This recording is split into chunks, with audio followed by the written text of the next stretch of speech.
Sfruttiamo il compleanno di Ray Charles, nasceva oggi nel 1930, il 23 settembre 1930, stesso anno, dicevamo prima, curiosità di Glauco Mauri, che ancora calca le scene del teatro italiano, ma questo non ha niente a che fare con ciò di cui parleremo tra poco, sempre che riusciamo a stabilire il collegamento concordato con l'avvocato Mauro Trogu. Quindi Ray Charles e poi la strage di Sinai, gennaio 1991, e l'incredibile vicenda giudiziaria, 34 anni di galera da innocente per Beniamino Zuncheddu, che intervistammo tempo fa con Alessandra Mori. Adesso torniamo sul libro scritto dallo stesso Beniamino Zuncheddu con l'avvocato Mauro Trogu, un libro di cui parleremo tra pochissimo.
Eccoci qua, allora ce l'abbiamo fatta a collegarci, come vi dicevo poco fa, con Mauro Trogu, che dovrebbe essere via Skype in collegamento già con noi, che saluto e che ringrazio. È la seconda volta che ci troviamo qui a Radio Libertà.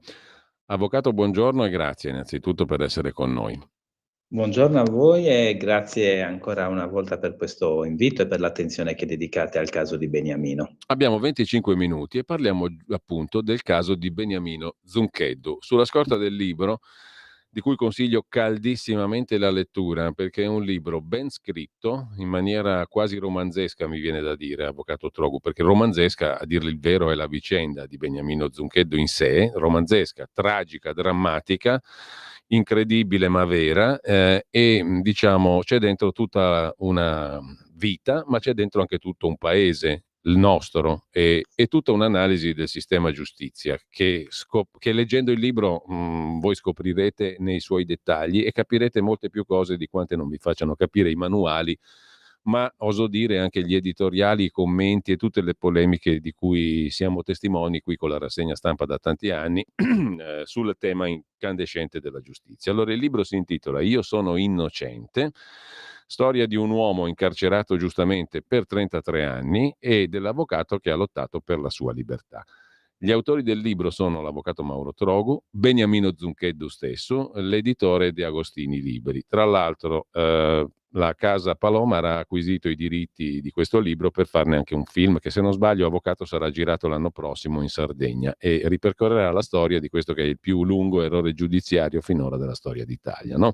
Che nasce da una strage del 1991 nella quale vengono fatti fuori a Sinai, sulle montagne tra Sinai e Burcei, 3 persone e una quarta si salva miracolosamente essendo creduta morta.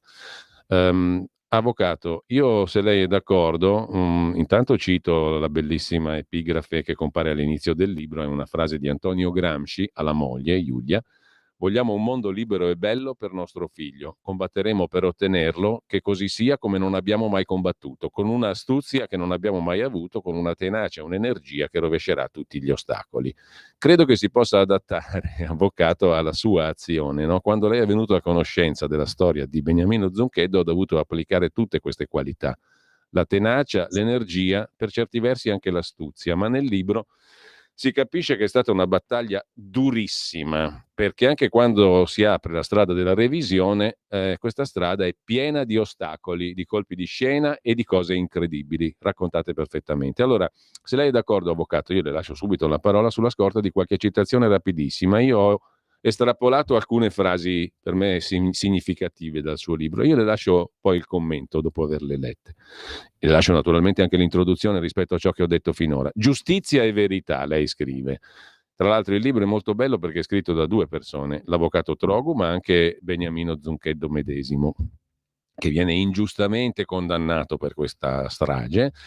E, il cui nel libro ci sono i corsivi che rappresentano il suo pensiero. Sono di una bellezza unica, perché bello è lui come persona, l'abbiamo conosciuto qua in diretta, e ce ne siamo innamorati tutti, credo, di Beniamino Zuncheddo, della sua umiltà, della sua modestia, della sua incredibile calma con cui ha raccontato la sua storia e del grandissimo dolore trattenuto in maniera estremamente dignitosa.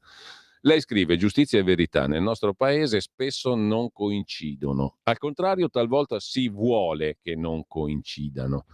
Nel 2017 lei legge le motivazioni della sentenza di primo e secondo grado che condannano Beniamino. Difficile spiegare, lei scrive, avvocato, come mi sentii in quel momento. Paura, rabbia e incredulità. Mi dissi che una sentenza così, un domani, la si sarebbe potuta scrivere contro qualsiasi innocente. Se ci sono giudici capaci di argomentare in quel modo, nessuno di noi può dirsi al sicuro nonostante la propria innocenza. E in questo caso i giudici inventarono anche riscontri che non risultavano dagli atti. Che ne dice, avvocato? Da dove vogliamo iniziare? Iniziamo, iniziamo da quello che lei ha detto poco fa, ossia un libro che può essere compreso da tutti. E dico perché iniziamo da qui, perché questa seconda citazione che lei ha letto è un po' l'emblema dello spirito che mi ha mosso a scrivere il libro e dell'animo con cui l'ho scritto. Io ho parlato delle mie emozioni nell'aver letto quella sentenza, dello spavento che provai nel leggere la sentenza di condanna di Beniamino, del turbamento. Perché? Perché mi son detto che, ovviamente parlare ai cittadini di questioni strettamente tecniche non non non riuscirebbe a raggiungere l'obiettivo. Mi son detto che per far capire, veramente le storture della giustizia nel nostro paese, forse la strada migliore da percorrere fosse quella di raccontare, dal punto di vista emotivo, che cosa accade negli addetti ai lavori quando si trovano di fronte a certe decisioni. E quindi accanto alla descrizione necessariamente tecnica, seppur semplificata, ho dato ampio spazio agli aspetti umorali e sentimentali del mio lavoro e di questa vicenda, di quello che in questa vicenda ho vissuto e abbiamo vissuto con Beniamino. Perché forse quella è la via di accesso al cuore delle persone e dal cuore poi al cervello, perché si ragioni su certi temi, su certi problemi.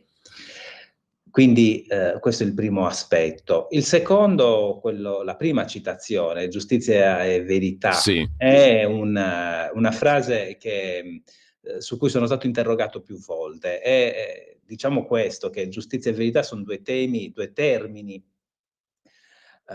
di natura filosofica, sono due concetti, prima che giuridici filosofici, che sono stati riempiti di significato in un modo o nell'altro nel corso dei secoli, quindi non possiamo dire in maniera univoca che cosa è giustizia e che cosa è verità. Nel senso che intendevo io, quella frase vuol dire questo, che quando in un processo penale si arriva ad accertare una certa verità, il non volerlo scrivere nero su bianco nel provvedimento conclusivo del processo, nella sentenza, Sì. non è un atto di giustizia. Quindi se nel processo emerge una certa verità, che poi non sarà mai la verità storica, lo sappiamo tutti, ma quella verità deve essere scritta nelle sentenze, perché è la verità processuale. La sentenza non deve fare la storia, la sentenza deve chiudere un processo. E ha un significato importante, perché la sentenza è scritta nel nome del popolo italiano. Ecco, quando nella sentenza non si ritrova la verità che è emersa nel processo, allora io mi dico, probabilmente hanno agito altre forze, altri scopi, altri fini diversi da quelli che devono guidare la giurisdizione. E credo che nel nostro paese questo fenomeno capiti spesso.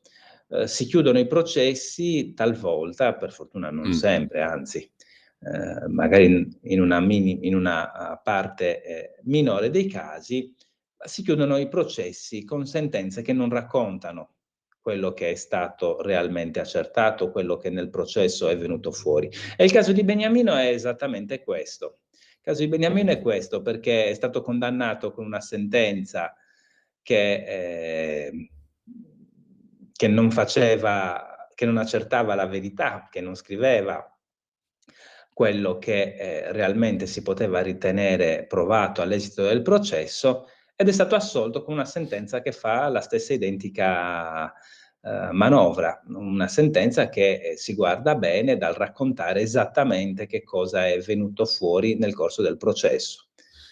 Poi ci arriviamo, avvocato Trogu, perché la chiusura di questa vicenda è una non chiusura e il suo libro già nella prima edizione lo certificava. Poi magari se ci sono novità su questo ce le racconta, perché mano a mano ci arriviamo, no? Però lei diceva prima giustizia e verità, anzi lei scrive nel suo libro che si vuole che non coincidano. In relazione alla vicenda di Beniamino a un certo punto si ipotizza anche il motivo per cui si vuole che non coincidano questi due aspetti, giustizia e verità. Però anche su quello ci arriviamo, anche se non abbiamo tantissimo tempo. Voglio solo citare un altro passaggio del libro, è uno dei punti in cui parla lo stesso Beniamino, no? Ed è relativo al vostro primo incontro. Quando Beniamino la vede, lui racconta così: questo avvocato, lei, aveva l'espressione del bravo ragazzo, uno che crede nella giustizia, beato lui. Mi ha dato la mano e si è presentato. Sono Mauro Trogu, buongiorno. Sembrava più preoccupato lui di me. Io gli ho stretto la mano e ho detto solo piacere Beniamino, perché se era lì il cognome lo conosceva già. Non sapevo se fidarmi. Per prima cosa volevo capire se era un'altra persona venuta a chiedermi di confessare. Perché tante volte, avvocato, a Beniamino è stato chiesto di confessare ciò che non aveva fatto e forse lui è arrivato dopo 34 anni durissimi a cavarsela, tra molte virgolette, perché vedremo che non se l'è cavata del tutto, proprio per il fatto che non ha confessato ciò che non aveva fatto. Purtroppo però accade che succeda, e succede spesso, più spesso di quanto noi immaginiamo, che c'è gente che confessa quello che non ha fatto, no?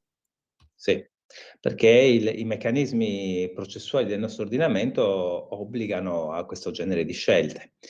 Pur di ottenere dei benefici che non possono essere ottenuti con la semplice dimostrazione di un ottimo comportamento processuale o carcerario, che non possono essere ottenuti anche quando il soggetto appare totalmente risocializzato, ecco, l'ordinamento impone questo supplizio ulteriore, un'assunzione di responsabilità anche di chi si è sempre professato innocente rispetto ai fatti per cui è stato condannato. Questo passaggio di Beniamino è, nella sua semplicità, è denso di significato e devo dire la verità, probabilmente mi ha letto l'anima Sì. in quel primo appuntamento, perché è vero che io credevo ancora nella giustizia, molto più di quanto non creda ora. Credevo molto nella giustizia, tant'è che io credevo di avere di fronte un triplice omicida. Non pensavo di avere un uomo innocente davanti a me, per il semplice fatto che per me era inconcepibile pensare l'esistenza di un uomo condannato all'ergastolo da 26 anni in carcere, all'epoca erano ancora 26 gli anni in carcere di Beniamino, da innocente. Non era contemplato nel panorama delle mie categorie. Ed ero preoccupato perché dicevo, caspita, ho di fronte a me un triplice omicida, devo stare attento a come mi devo rapportare con quest'uomo. Sapevo dalla sorella che non si poteva parlare di confessione e quindi ero estremamente in difficoltà in quel primo incontro. È chiaro che adesso la visione è totalmente ribaltata. Ecco, avvocato, lei ha detto una frase prima, no? Quando lei incontra Beniamino crede ancora nella giustizia e Beniamino glielo legge probabilmente negli occhi, le fa la fotografia. Adesso ci crede molto meno. Uno verrebbe da dire, è assurdo, lei è riuscito a tirar fuori di galera uno che da 34 anni ci stava dentro ingiustamente e adesso ci dice che crede nella giustizia meno di quando è andato la prima volta che quello là era in galera. Poi ci spiega il perché, anzi glielo chiedo subito, perché poi c'è un'altra questione che mi piacerebbe approfondire, un'altra frase che mette i brividi nel suo libro, questa l'ha scritta lei e gliela leggo tra pochissimo. Però perché lei adesso crede meno nella giustizia rispetto a quando incontrò in carcere Beniamino, una volta che l'ha tirato fuori? Sembra paradossale, ma non lo è leggendo il libro. Chi legge il libro capisce benissimo il perché, diciamo, di questa affermazione che ha fatto l'avvocato Trogu. Però glielo lascio dire a lei. Perché all'epoca ero ancora convinto che, bene o male, tutto fosse regolato dalle leggi e che quindi la forza della legge, prevalesse su qualunque, orientamento soggettivo, personale degli uomini chiamati ad amministrare la giustizia. Oggi invece dico che la componente soggettiva degli uomini e delle donne chiamati ad amministrare la giustizia prevale sulla forza della legge. E quindi ho imparato in questa vicenda che se capiti nelle mani del bravo magistrato, del bravo poliziotto, del bravo avvocato, sei tendenzialmente, non dico al sicuro, ma puoi riporre molta fiducia nel nostro sistema giudiziario. Se invece capiti nelle mani sbagliate, allora la legge non sempre riesce a prevalere e a trionfare, prevale spesso la cattiva inclinazione soggettiva e questo è molto preoccupante e questo è ciò che mi ha tolto la fiducia. La consapevolezza che nonostante noi abbiamo un Sì. ordinamento fatto da leggi, con una Costituzione bellissima al vertice, che nonostante tutto questo noi non siamo al sicuro, perché se quelle leggi finiscono nelle mani sbagliate, ad applicarle sono le persone sbagliate, allora i pericoli sono tantissimi e non giustificati. Avvocato, dicevo prima lei scrive un passaggio che mette i brividi tra tanti in questo libro, no, la vicenda di Beniamino è caratterizzata dall'azione di un poliziotto in particolare all'inizio che guida le indagini e guida anche un testimone, in particolare, un testimone che racconta cose diverse in momenti diversi, cambia versione. E lei scrive: "Quando un testimone, dopo lunghe pressioni da parte degli inquirenti, cambia versione consegnandone una più corrispondente alle aspettative dell'esaminatore, le prime versioni che il testimone aveva dato vengono declassate a bugie dette per paura. Questo è un cliché di fabbrica, lei scrive, uno stratagemma da 4 soldi che immagino venga insegnato ai cadetti poliziotti o ai carabinieri." E questa frase francamente mette i brividi, penso a molti. A me personalmente, che ho approfondito bene la vicenda della strage di Erba, non mi mette affatto i brividi, perché anche lì è avvenuto qualcosa di estremamente simile, no? E quando il testimone viene preso in fallo, no? Come in questo caso, e addirittura lei scrive quasi questo testimone che ha cambiato versione, si copre di ridicolo per fronteggiare il controesame dei difensori di Beniamino e si rifiuta di rispondere o nega di ricordare, poi richiama alla mente dettagli incompatibili con l'assenza di memoria, cioè va nella confusione più totale, beh, la Corte d'Assise inspiegabilmente tronca l'audizione del testimone nel momento in cui sta andando in difficoltà, rivelando quindi di aver dato versioni sballate dei fatti, no? Questo accade, anche questo, credo più spesso di quanto non ci si immagini. Lei lo racconta perfettamente bene, Sì. no? È vero, come diceva lei, ha citato il caso di Erba, ma ci son tanti casi che a me son passati per le mani nell'ultimo periodo, in cui che non sono balzati agli onori della cronaca, in cui questo meccanismo ricorre con una frequenza veramente spaventosa. Persone che nei cui confronti non ci sono prove, si vedono alla fine condannati perché queste prove vengono fuori dopo pressanti azioni di polizia giudiziaria su certi soggetti che alla fine cambiano versione, e spessissimo, quasi tutte le volte, questo cambio di versione è giustificato col "avevo paura prima". Non può essere che tutti i testimoni inizialmente mentano per paura e successivamente dicano la verità per amore della giustizia. Non ci voglio credere, è una coincidenza a cui non posso credere. E siccome ho avuto modo di parlare anche con forze dell'ordine di una certa età, ecco, l'idea che quello possa essere uno stratagemma che si insegna dai veterani ai più giovani, la ritengo piuttosto verosimile, ecco, mettiamola così. Avvocato, continuo citando alcuni passaggi del libro, no, perché, un altro punto che ha una valenza strutturale generale, ma che viene fuori da questa vicenda particolare, è laddove ci sono diversi testimoni che scagionano Beniamino Zuncheddo, cioè testimoni d'alibi, che rafforzano il suo alibi. Lei scrive testualmente, pari pari, piano piano, che i testimoni d'alibi non vengono mai valutati, non possono essere valutati al pari dei testimoni d'accusa. E con questo salutiamo l'articolo 111 della Costituzione e i nobili principi. A lei la faranno ridere tanti purtroppo amaramente e piangere tanti cittadini. Qui abbiamo stabilito i principi del giusto processo, ma la parità tra accusa e difesa è un sogno, è una chimera irrealizzabile in questo paese, no?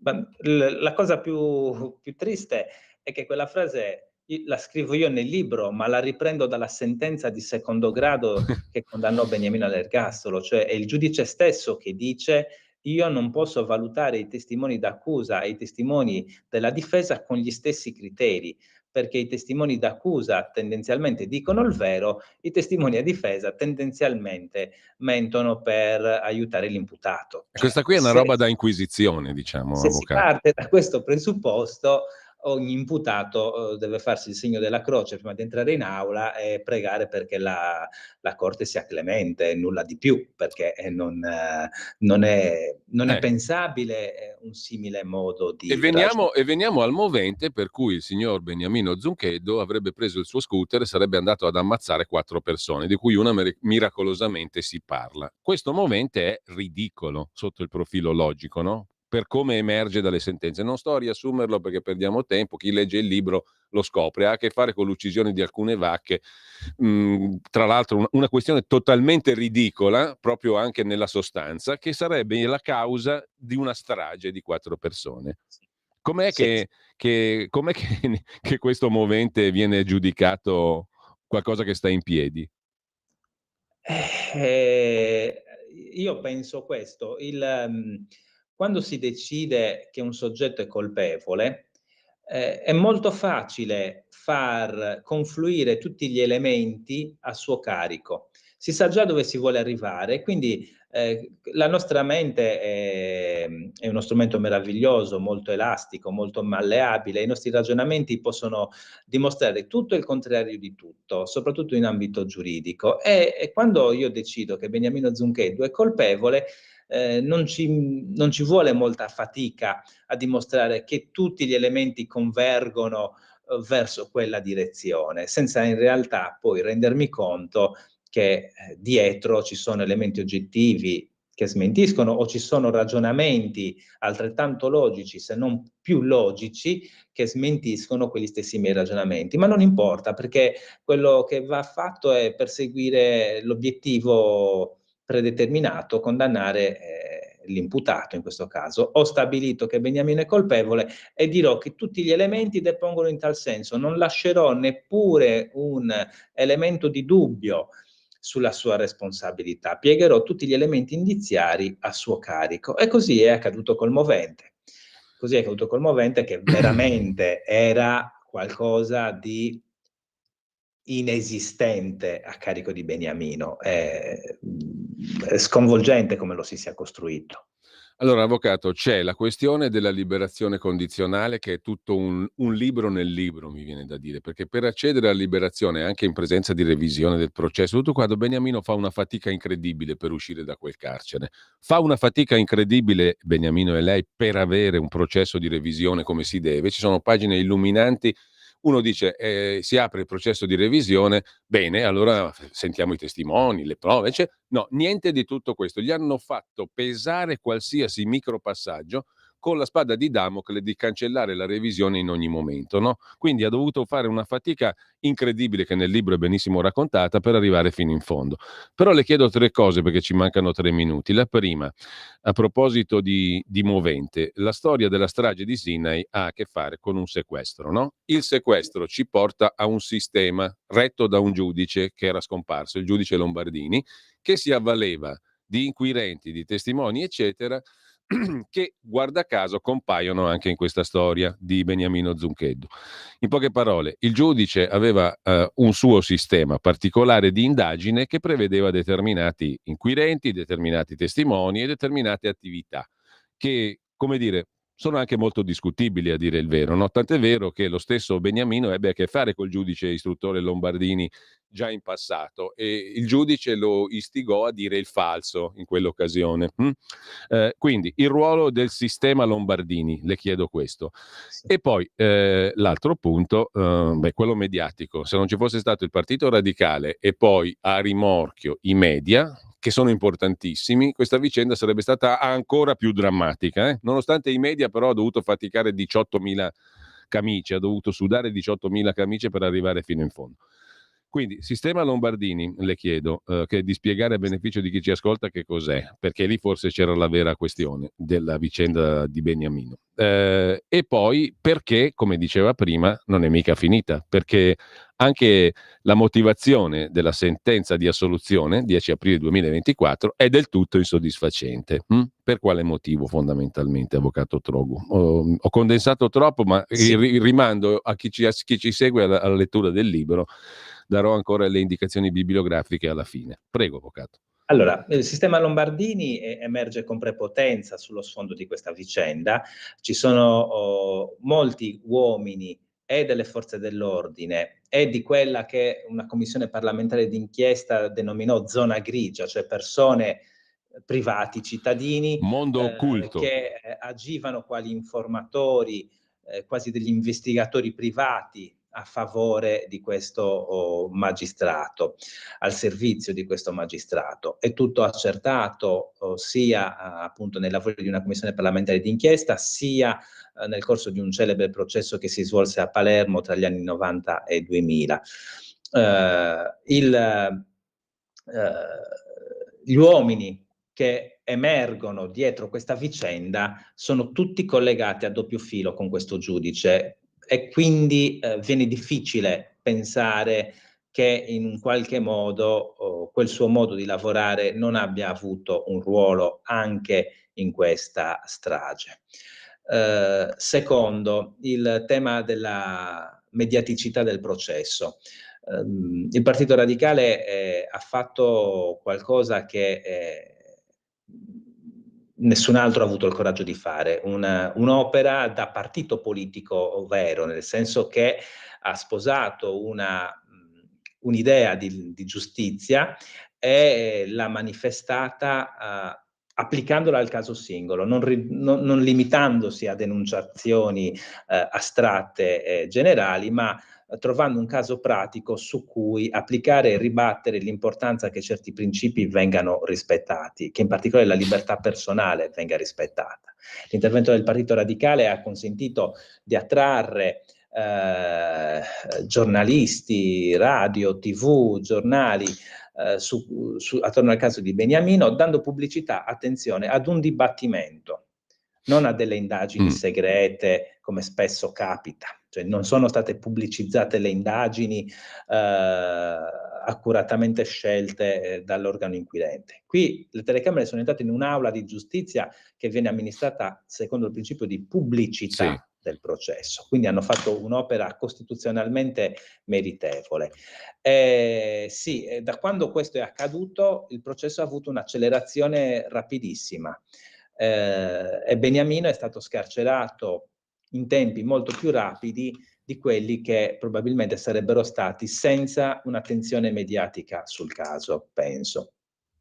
Terzo, Sì, il tema della sentenza sì, conclusiva. sì. Ecco, quello detto prima, è una sentenza dove giustizia e verità non coincidono. È una sentenza giusta, sì, perché Beniamino è stato assolto per non aver commesso il fatto. Questa è una Sì. sentenza giusta dal punto di vista formale, ma nella motivazione la verità non si legge. Nella motivazione Lei tutto dice quello viene che ha... dipinto quasi come un colpevole. Esatto, non solo viene dipinto lui come un colpevole, ma si nega quasi, lo si ammette a denti stretti in pochi passaggi molto veloci, perché Beniamino è stato condannato. È stato condannato perché c'è stato un depistaggio, perché c'è stato un poliziotto che ha spinto un testimone ad accusarlo falsamente, e tutto questo viene sottaciuto. Si parla di testimoni spaventati nel corso del processo, di testimoni che sapevano cosa l'opinione pubblica si volesse sentir dire, perché appunto le televisioni erano già entrate in aula. Sono affermazioni che lasciano veramente l'amaro in bocca, perché quello che i testimoni sapevano l'avevano già detto 3 anni prima nel corso di intercettazioni telefoniche, e in aula non hanno fatto altro che ribadire quello che era stato intercettato. Quelle intercettazioni sono assolutamente frutto di conversazioni spontanee, genuine, dove chi sapeva ha parlato e ha detto quello che era successo. Non c'è proprio da sbagliarsi. Ecco, questo è l'amara conclusione Ecco, di questa vicenda. nel libro, avvocato, c'è anche la questione dell'accusa, diciamo, di aver mediatizzato la vicenda, che è tragicomica, ridicola, oscena, vergognosa, e dall'altra parte anche la totale, diciamo, disistima del lavoro dell'avvocato, no? Il dispregio per gli argomenti difensivi, che diventa anche dispregio per la sua attività. Ma tutto questo lo trovate nel libro, lo ripeto, Io sono innocente, autore Beniamino Zuncheddo, con l'avvocato Mauro Trogu, che abbiamo avuto il piacere di avere con noi, editore di Agostini Libri. Avvocato, ci risentiremo se lei è d'accordo, perché questa vicenda va ancora ampiamente commentata, e poi cercheremo di avere con noi un'altra volta anche Beniamino, perché credo che faccia molta fatica a riacquisire la salute e la